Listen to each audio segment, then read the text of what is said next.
Hello, everyone. Thanks so much for joining me here today as we get to talk about one of my favorite subjects, comic books. My name is Jose. I love comic books. I love talking about them. I love sharing them with you. Feel free to follow me on social media if you would like.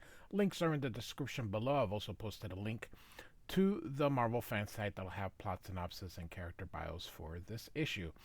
Uncanny X-Men number 144 from 1981.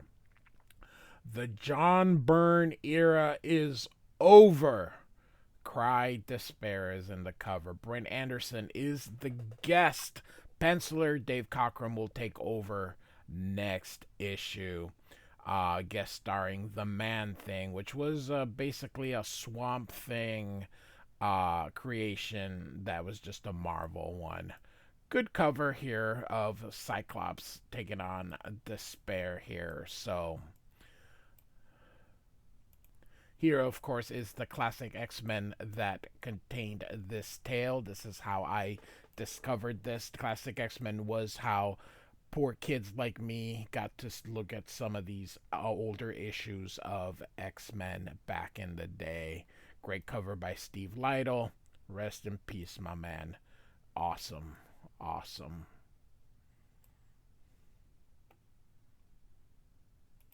So, our credits are Chris Claremont, the writer from now until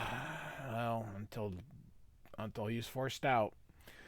Tragic story, but c'est la vie, as they say. Brent Anderson is the guest penciler. Brent Anderson will also do the annual, I think annual 5, and he will also do the God Loves Man Kills graphic novel. Joseph Rubinstein will be the new regular inker for the Dave Cockrum duration. So, and it's kind of funny here. Well, Tom Rozakowski, one of the three greatest letterers, along with oh my gosh, John Workman Jr. and Klein. Oh my gosh, I forget his first name. Um. Anyway, it's funny to me. Glynis Wein, colorist, and Louise Jones, editor. So Wein gets a divorce from Len Wein and goes to Glynis Oliver. Louise Jones gets married and will go to Louise Simonson. So Jim Shooter, of course, is the controversial editor in chief. But boy, during his run, Marvel really did reach a golden age.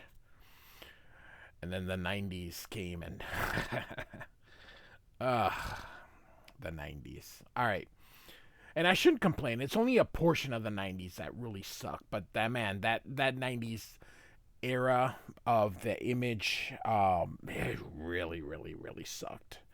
But it was fixed like at the 1996-7, things started to turn around. So, Even in Death, the title of our story here.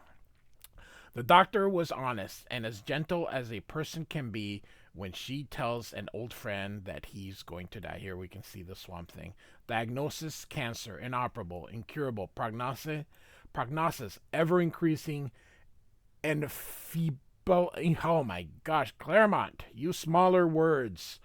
Enfeeblement of physical and mental faculties, ever increasing pain, death within a year.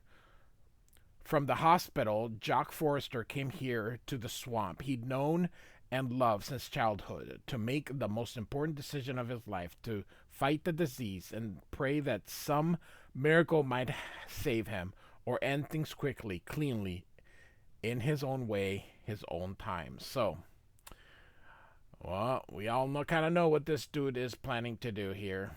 So, Jock does not realize that the moment he entered this glade, the decision was made for him. Oh, Mary, my darling, why couldn't I have died with you? I wanted to. Why now, Lord? Why? This is it. It's so unfair. So you can see here the Man Thing. Nearby, I notice in the shadows something stirs. Once was biologist named Ted Sallis. Telling you, it's the Swamp Thing, but transformed by a freak accident to a mindless mishap and mockery of humanity called the Man-Thing. He is an empath. He responds to the emotional resonance of beings around him. Negative and violent emotions cause him pain. Fear, the worst pain of all, drawn by the jock's sorrow.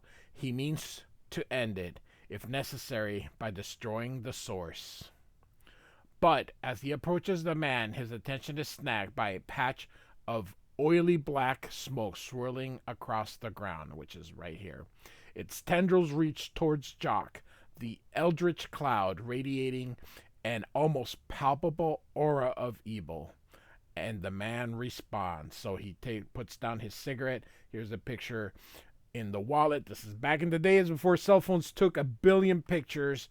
There were no cell phones, so if you wanted someone's picture in a wallet, there was a thing and there was their picture. That's why when you take, if you have pictures made, there's a thing called wallet size. That's what that was for. And so here we go. Loads the gun. Takes the safety off. Do it, human. And yes, do it. Lee, I. And suddenly you can't see anything here, but you see the effect. I mean, this is how they got away with it in the code. You couldn't show it, but it's more effective this way. I mean, God. You can see the blam. This is so freaking. This is, if you have to draw, I've always said this is a better way to draw something bad than to actually draw it. I mean, if your point is to shock someone, by all means, but this is more artistic. This is more creative. I prefer this. I know what he did. I truly like this. And so then the next panel, of course, you see what it was. And of course, the being that was kind of making things is despair. He's a demon, the embodiment of the ultimate evil. So despair kind of was in there. He's feeding on the negative energy. So here comes the Man-Thing. He's like, Man-Thing, what a pleasant surprise, says despair.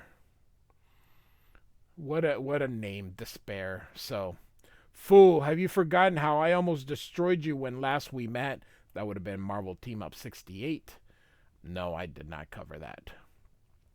Whatever knows fear burns at the Man-Thing's touch, and despair can make you feel absolute terror.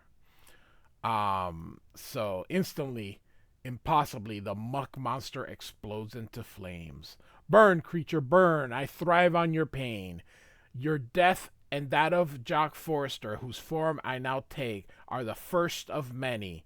I feed on living souls, man brute, and my hunger is insatiable. So, all right. So, we're here in what the west coast of Florida, Shark Bay. So, and if you remember from last issue,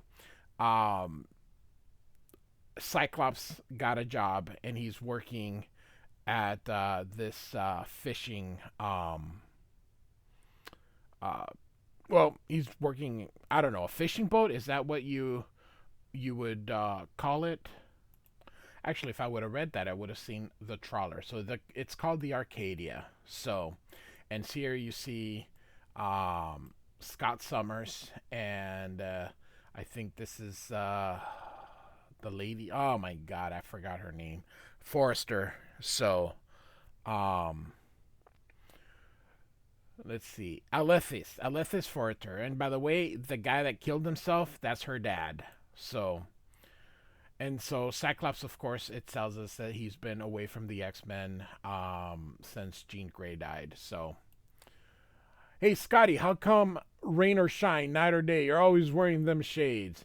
Doctor's orders, Paolo. No kidding. It's almost dark. Mind if I take a gander at your glasses? I've never seen lenses like yours. He's trying to reach out for them. Keep away, he says. Of course, it tells us these ruby quartz lenses are the only thing that keep my deadly optic blast in check. Touchy, ain't ya, son? And he says, So the guys, they're about to rumble. Seems to me you need to be taken down a peg or two, and I'm just the man to do it. Uh, hey, break it up, you two, now. And Scott, even though he's in a fighting position, he's like, Paolo, please, I don't want to fight. I was just asking the kid a civil question, Lee. I didn't mean no harm. I sure wasn't looking for no scrap. Why'd you hire him anyway? And she goes, 'Cause he's beautiful, Paolo, and I'm tired of seeing nothing but you ugly mugs. Shake hands, both of you, and get back to work. We've got a boat to unload. I'm sorry, kid. Me too, Paolo. And so everybody kind of just laughs away. So Lee says, We're heading for the shanty for food and beer. Interested? Well, consider it an order, captain to crew. It'll do you some good.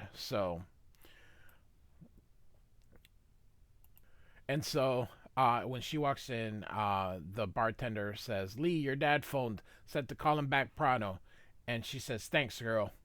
And her thoughts here. I wasn't kidding. Scott is beautiful, strong, gentle, yet hurting deep inside. I like him a lot, maybe too much. But then I was always a sucker for a bird with broken wings. And so Cyclops is reading letters, a little bit as to what's kind of been going on. I do have an X-Men playlist. As I've mentioned, I have every issue since Steinside's X-Men #1. That was Classic X-Men #1. So it's a lot of it will say Classic X-Men, but of course it's covering everything. I have these videos coming up every day. And they are in order. So in reading order, I should say. Um so now right now the X-Men are picking up the mess from the previous issue. If you remember, the that demon Kitty Pryde was alone, and that demon made a mess here. The X-Men are now cleaning it up here. Um Wolverine says, We've been at this for flaming weeks in the whole danger room. The whole mansion is a mess as ever. How could one cute kid cause so much damage? So apparently it's been some time now, a couple weeks here. Storm, I finished the welding, says Nightcrawler as he appears. So Storm thinks, I wish Kurt could eliminate that distinctive brimstone stench that surrounds him when he teleports. It smells awful. And so Professor X calls telepathically, Angel, gotta fly troops, Professor Xavier summoning me telepathically. Problems, Professor. I've been totaling the reconstruction costs for the danger room. The hangar, the Blackbird aircraft, the mansion itself, they are considerable. If you need money, sir, all you have to do is ask. I appreciate that, Warren. I'm glad I can count on you. Must be nice being rich. Meanwhile, downstairs, the two of them, Wolverine and Nightcrawler, act surprised. Oh my gosh, it's her, the Tiny Teen Terror. You guys have been working all day. I thought you might like some sandwiches. And Colossus is like, that is very thoughtful of you, Kitty. And Colossus says, she looks miserable. Nightcrawler and Wolverine are merely joking, but Kitty is taking them seriously. Do not listen to them, little one. Tact and good taste was never their strong suit. And Kitty's like, it's okay, Colossus, I can take it. You can certainly dish it out, Leapkin. And Wolverine says, no fooling, of course, we'll have to deduct the damages from your allowance. You should have things paid off in 4 or 5 centuries. And look at that. Poor girl is crying. Oh. And so Kitty goes, I'm sorry, Wolverine, I did my best. I didn't mean to smash everything. Maybe I should have let that monster kill me. Oh, kids always overreacting. So she throws the sandwiches, goes through the door, and she's like, sniff. Brimstone, Nightcrawler, I thought you might be cold. I brought you a parka. And she says, thanks. Look, do you mind leaving me alone? I don't feel like company at the moment. I understand. For what it's worth, I'm sorry. Wolverine also. We never meant to hurt you, Kitty. It's okay. I know I'm not hurt. In truth, We all couldn't be more proud of the way you handled yourself. None of us could have done better. Nightcrawler, of course, he feels really bad, and he wonders if he hurt her subconsciously because Kitty was always afraid of him. So, all right. So these guys are playing pool here, and they said, "Do you want to join us for a round of 8 ball, Scotty?" "Don't mind if I do, Frank," he says. So these guys are all get distracted here.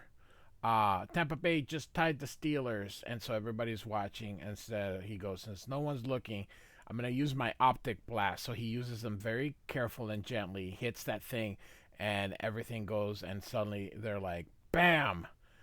I'm warmed up, guys. Shall we begin?" And so, um,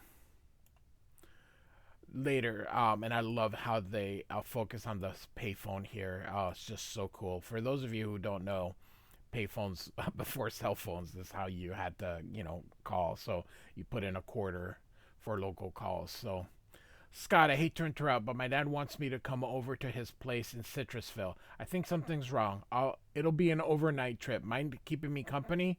"No, Lee, of course not. I'm obliged. Let's get going." So she's gonna take the pretty one with him. So they're taking an airboat here. "I should have brought Paolo. He and Dad are old pals. Instead, I brought Scott. It was selfish of me. I guess I feel comfortable and good with him. I want to know him better. I want him to know me better." And Scott's like, "Lee's attracted to me. I wish I knew how to handle this. I like her, but I don't want to get involved with anyone. Not yet." Here we are at the ancestral homestead. And he's like, "I'm impressed. Dad worked like a dog to give me and Mom the good life. Then the time came to reap the fruits of his labor. Mom died. He never got over that. Her death left a void in his heart that nothing since has ever really filled. I know the feeling. Dad, it's Lee. I'm home." I love the vertical panels here. And with company, I see, "You look well. We'll just say Lee, but a bit thin. Um, I've been at sea, all work, no food," she says, and she hugs him. But notice how the dad doesn't hug her. How's by you, Pop? Pop killed himself this morning. I helped him out." So suddenly he goes from one to the other. And she's like, "What? No." And he smacks her, and she's about to fall, but Cyclops catches her. She goes, "My father, Scott, what happened to him?" And Scott says, "I don't know, but I suggest we get out of here fast." And Despair says, "You are in my domain, humans. You will leave when I am done with you, not before." So, and it says here, around them, reality warps inside and out. I love the magenta. Goodness gracious. Um, Glynis Ween / Oliver does this anytime that she wants to convey a sense of dread. Love it. And then this is either charcoal of some kind or dry brush. "Now, children, the fun begins," says Despair. "Who are you?" And of course he says, "I am Despair. And I want all of you. And I want all you are capable of giving." So now Scott's gonna get a sense of his kind of remember back to his origin, um as his mom is getting them ready. Of course, they're in an airplane, and that airplane's gonna go down. We've covered all this before. As the Shi'ar are about to take the airplane, and Scott and Havoc or Alex are going down, but the parachute kind of gets hurt, and Scott takes the brunt of it, which is why he can't control the his optic blast, and goes, "I remember, Mom, Dad, Alex, all of it. I remember. Wait, what gives? I'm in costume," he says.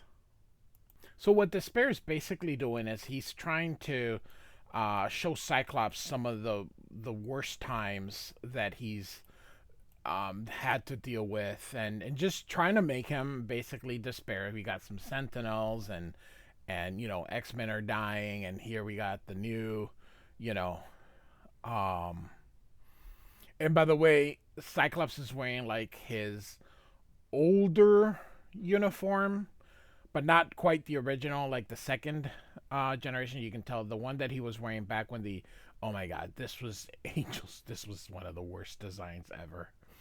So, all right, so this part is not too important. Just gives a little exposition, but not that. We're just getting that he's just feeling, you know, starting to kind of get a little.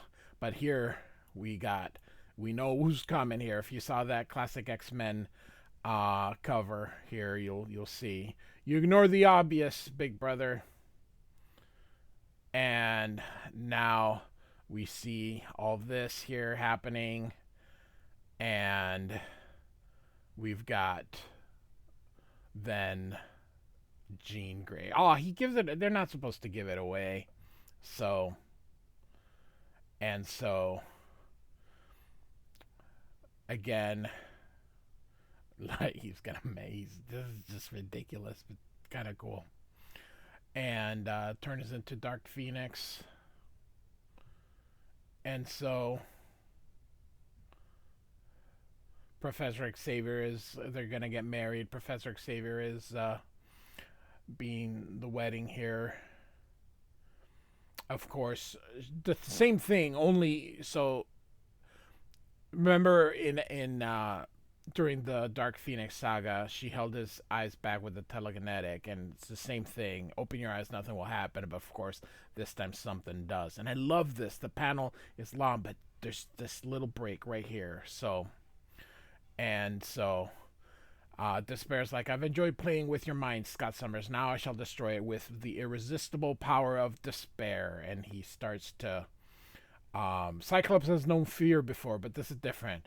As his demon foe reaches through his mind to his soul and shrivels them both, in terror, he runs.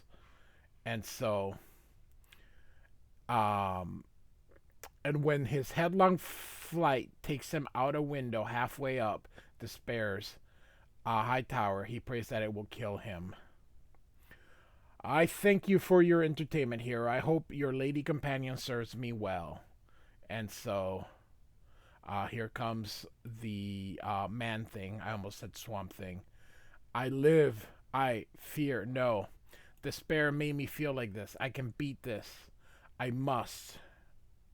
And so he notices man thing. He freaks out. A monster. I'll destroy with my optic blast. Sorry. And he's like, stop it. What's the matter with me? Um, I'm so panicked that I've forgotten my training. I never unleash my beams against any less a definite foe, a definite attack. This creature isn't after me. He's heading for Despair's temple. But it is after the demon or Lee. Just thinking about going back in there scares me silly, but I have to. First, though, I've got to change into costume. I need the absolute control over my optic blast that my ruby quartz visor affords me. That scream, Lee, but they don't show the scream. So here goes the man thing, and then Muck Beast, will you never learn?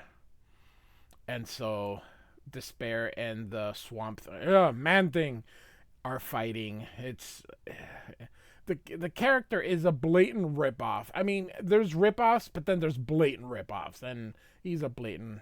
So Cyclops turns to Lee and he goes, she's unconscious. Fiend, what have you done to her? The same as I did to you. Although I must admit, Cyclops, that you handled yourself much better. Your precious eye beams may be effective against a mortal foe, youngling, but despair is immortal. Physical force cannot harm me. And so Cyclops then has to start thinking big. He says, he's gone. I wonder why he didn't use his fear zap on me this time, unless fear isn't precisely what he's after, but merely a means to an end. His name itself gives me one clue.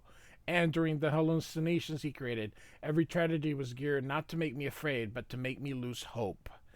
If that's so, then I think I know how to fight him. So he goes to Despair and he attacks him, and you can see, look at this. Got ya. Good panel there.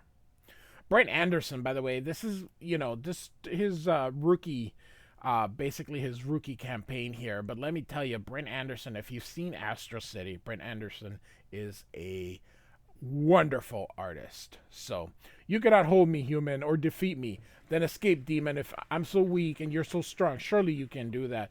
But you can't. Your power is broken with me, despair. I still feel fear, as do all living things, but I don't let that fear rule me. I don't despair. And so Man-Thing pushes him away. Man-Thing, I sense no fear in him, only a reflection of the courage and strength emanating from Cyclops. My power no longer has an effect on him. The swamp monster set this despair afire. It's tearing the demon apart. And so Cyclops grabs Lee and they go out. And Lee's like, Scott, my dad, easy, Lee. You're safe now. You're going to be all right. So the house ends up exploding. And we kind of get some more exposition here. Basically, we again go through the whole thing of how Cyclops was able to defeat him, but he leaves here and repairing himself. You can see the hand here. I believe this is a hand. Here comes a Man-Thing. The swamp gives him birth. The swamp sustains him. So off he goes. It is Swamp Thing, but not Swamp Thing. So I like the magenta cover here. So, or the magenta color here. So, Uncanny X-Men 144. Chris Claremont, Brent Anderson, and new inker Joseph Rubinstein. Who, by the way, is also the inker for Frank Miller on the Wolverine limited series. Like and subscribe, and I do thank you for listening. Goodbye.